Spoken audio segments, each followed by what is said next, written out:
Hello dear students, welcome back to my channel. Today we are going to study English of Standard 4th, lesson number 19, The Ugly Duckling.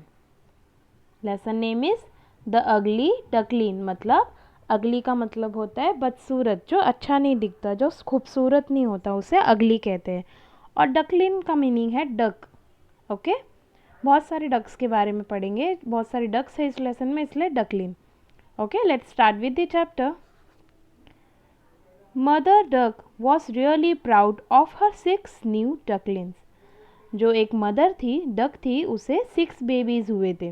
Okay, उसको वो अपने 6 babies से बहुत proud थी. वो अपने 6 babies पे उसे बहुत प्राउड फील होता था. They were soft, fluffy and yellow. और उसके 6 बेबी कैसे थे? सॉफ्ट थे. फ्लफ़ी का मीनिंग होता है कवर्ड विथ सॉफ्ट हेयर. छोटे छोटे डक्स के बच्चे आपने देखे होंगे ना, येलो वाले, कितने छोटे से प्यारे से सॉफ्ट होते और फ्लफ़ी होते, तो उनके ऊपर सॉफ्ट सॉफ्ट हेयर्स थे और वो येलो कलर के थे. Such fine little ducklings, but the 7th one was very different. But वो जो मदर डक थी, उसका जो 7th बेबी था, 6 बेबीज़ तो उसके सॉफ्ट, फ्लफ़ी और येलो थे, जिस पे उसे प्राउड था. बट जो 7th वाला बेबी था उसका, it was bigger and its feathers were grey and shaggy. It looked so ugly. और वो जो 7th वाला बेबी था, वो ये 6 बेबीज से बहुत ही बड़ा था और उसके फेदर जो थे, मतलब जो उसके पंख थे, वो ग्रे और शैगी थे. शैगी का मीनिंग होता है लंबे, घने और गंदे बाल वाला. तो उसके जो ग्रे कलर के पंख थे, वो लंबे थे, घने थे और गंदे भी दिखते थे वो. और इसकी वजह से वो कैसा दिखता था? इट लुक्ड सो अगली. वो बदसूरत दिखता था, अगली दिखता था. All the same mother duck thought it's my baby duckling. She loved it dearly. But उसकी मम्मी जो थी, जो मदर डक थी, वो उसको लगता था कि वो कैसा भी हो, वो मेरा बेबी है और वो उससे बहुत प्यार करती थी. But the other 6 brother and sister didn't like the ugly duckling. But जो उसके 6 भाई बहन थे, उसे वो बिल्कुल भी पसंद नहीं करते थे. When it waddled towards them, they turned their back and ran away. जब वो उनके पास जाता था तो वो अपना पीठ दिखा के उसे चले जाते थे. वैडल्ट का मीनिंग होता है छोटे कदमों से चलना. डक के बच्चों को देखा है ना आपने, कैसे चलते हैं वो, छोटे छोटे स्टेप्स लेके, तो उससे पीठ दिखाकर वो चले जाते थे. जब भी वो अगली डकलिन उनके पास जाने की कोशिश करता था.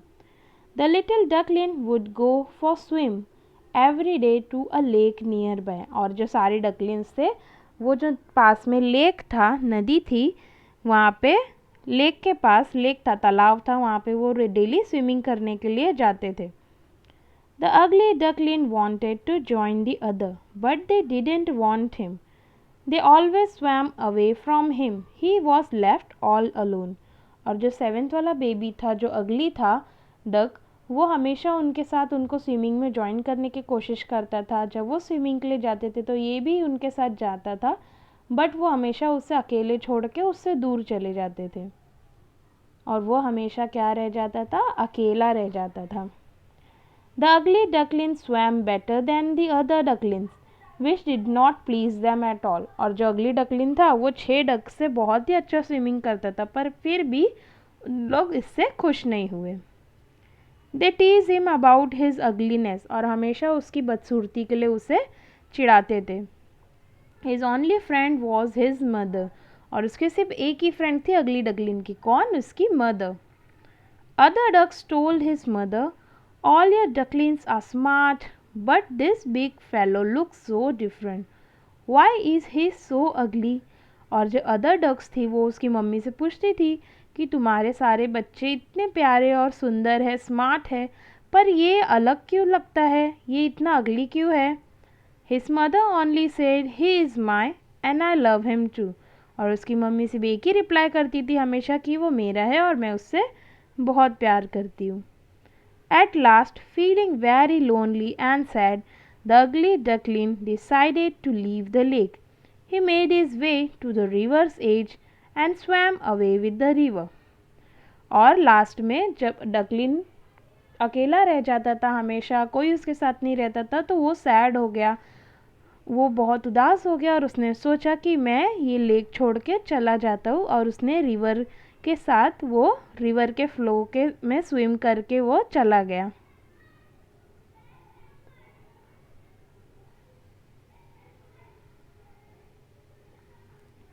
Wherever the poor ducklings tried to seek shelter, he found that he was always ridiculed by others. Smaller birds, animals, even human beings poked fun at him. He became lonelier and more miserable. जहाँ भी वो poor डकलिन जाता था shelter के लिए, shelter मतलब safe जगह ढूंढने के लिए, हर जगह उसे रेडिक्यूल्ड किया जाता था। मतलब उसका रेडिक्यूल्ड का मीनिंग है मजाक उड़ाया जाता था, चाहे उससे छोटे बर्ड्स हो या कोई दूसरे एनिमल्स हो, यहाँ तक कि इंसान भी उसका मजाक उड़ाते थे। और वह अकेला हो जाता था और मिसरेबल फील करता था। मिसरेबल फील करना मतलब होता है बहुत उदास फील करना। उसे वो बहुत उदास अनहैप्पी फील करता था क्योंकि लोग उसे हमेशा उसकी बदसूरती के लिए चिढ़ाते थे। By and by he grew bigger and stronger. But whenever he looked at his own reflection, he thought, I look so ugly. He was afraid to look at his own reflection. He did himself if he saw anyone coming. धीरे धीरे क्या हो गया, समय के साथ वो बड़ा हो गया, स्ट्रॉन्गर हो गया। बट जब भी वो खुद का रिफ्लेक्शन पानी में देखता था, जब हम पानी में देखते तो हमें दिखता है ना अपना रिफ्लेक्शन, जब भी वो पानी में अपना रिफ्लेक्शन देखता था तो उससे बहुत ही उसे भी लगता था कि हाँ मैं तो बहुत बदसूरत हूँ, और वो डर जाता था अपना पानी में चेहरा देखकर। और जब भी वो देखता था कि कोई आ रहा है तो वो छुप जाता था।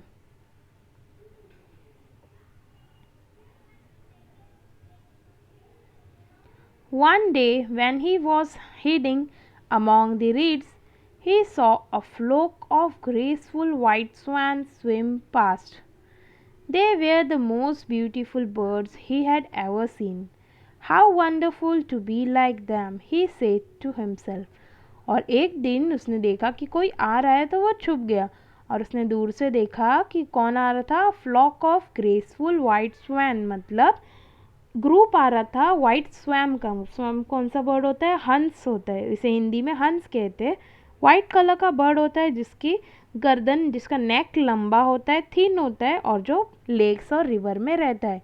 वाइट कलर का बर्ड रहता है, बहुत ही ब्यूटीफुल होता है। तो उसने देखा कि ये स्वैन का ग्रुप आ रहा है, वहाँ से गया और इन लोग कितने सुंदर है, काश में इनकी तरह होता, ऐसा उसने खुद से बात करते हुए सोचा। Then came winter, with cold winds and snow. Without any shelter, the poor duckling was frozen in the snow. A kind man saw him, he broke the snow and saved the duckling. और उसके बाद winter आ गया, means ठंडी का मौसम आ गया। बहुत ही ठंड थी, हवाएं भी चलती थी और स्नोफॉल भी हो रही थी। और उसके पास कोई घर नहीं था, डकलिन के पास कोई शेल्टर ना होने की वजह से वो क्या हो गया, स्नो में जम गया। और एक अच्छे इंसान ने उसे उस स्नो से बचाया। जम गया था तो उस अच्छे इंसान ने उससे बचाया उसे। Soon it was spring. The duckling had now gained a lot of strength again. He found his way to the river's edge and swam further away. और बहुत ही जल्द स्प्रिंग का मौसम आ गया और ये जो डकलिन था वो और स्ट्रॉन्ग और बड़ा हो गया, और उसने अपना रास्ता ढूंढा नदी के रिवर के पास, और वो और तैरते तैरते आगे चला गया। One fine morning when he flapped his wing against his sides, he rose high into the air. और एक दिन जब उसने सुबह के समय जब उसने अपने विंग को फ्लैप्ड किया, फ्लैप्ड करना मतलब होता है पंखों को फड़फड़ाना। जब उसने पंख अपने हिलाए तो वो हवा में उड़ने लग गया, बहुत ऊपर उड़ा वो। He flew on till he found himself in a beautiful fragrant garden from a thicket close by. और वो इतना उड़ा कि जब तक उसे ना एक गार्डन दिखने लगा, बहुत ही ब्यूटीफुल, और बहुत ही अच्छी खुशबू आ रही थी उस गार्डन से। और उसने देखा फ्रॉम अ थिकेट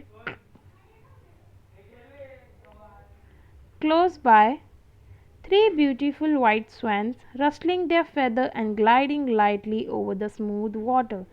और उसने देखा कि उसने दूर से देखा कि एक गार्डन के पास जो रिवर है वहाँ पे एक ग्रुप है स्वैन्स का, वाइट कलर के सुंदर सुंदर स्वैन है जो क्या कर रहे, रस्टलिंग कर रहे अपने फेदर से, मतलब वो उड़ रहे, फड़फड़ा रहे अपने पंखों को और ग्लाइडिंग कर रहे, ग्लाइडिंग मतलब उड़ना, पंखों को हिलाते हुए पानी में वो उड़ रहे हैं. The duckling remembered the lovely birds. He was afraid to meet them, but he felt a strange longing to be with them. और डकलिन को याद आया ये सारे बर्ड्स को पहले भी मिल चुका था जिन्होंने उनका मजाक उड़ाया था, पर उसने सोचा कि मैं फिर से जाके उनसे मिलता हूँ. He made up his mind to approach them, no matter how badly they treated him later on. और उसने सोचा कि मैं इनसे जाके मिलता हूँ, भले ही इन्होंने मेरे साथ पिछली बार बहुत ही बुरा किया था, मुझे चिढ़ाया था, बट फिर भी मैं इनसे जाकर मिलता हूँ, ऐसा डकलिन ने सोचा. He swam towards the beautiful birds and bowed his head down to the surface of water. और वो उनकी तरफ उड़ के जाने लगा और अपने सर को पानी के साइड नीचे किया, पानी की तरफ. And what did he see in the clear stream below? His own image, no longer a dark grey and ugly bird, but a graceful and beautiful swan. The other swan swam around the newcomer and welcomed him. और उसने जब पानी में अपना reflection देखा तो उसने देखा कि अभी वो पहले की तरह बदसूरत नहीं था, ग्रे अगली कलर का नहीं था, वो अभी वो बहुत ही सुंदर ब्यूटीफुल स्वैन बन चुका था, हंस बन चुका था. और जब वो पहले जो हंस को उन्होंने देखा, जो लोग उसका मजाक उड़ाते थे उनके पास गया, उन्होंने उसका बहुत अच्छे से वेलकम किया.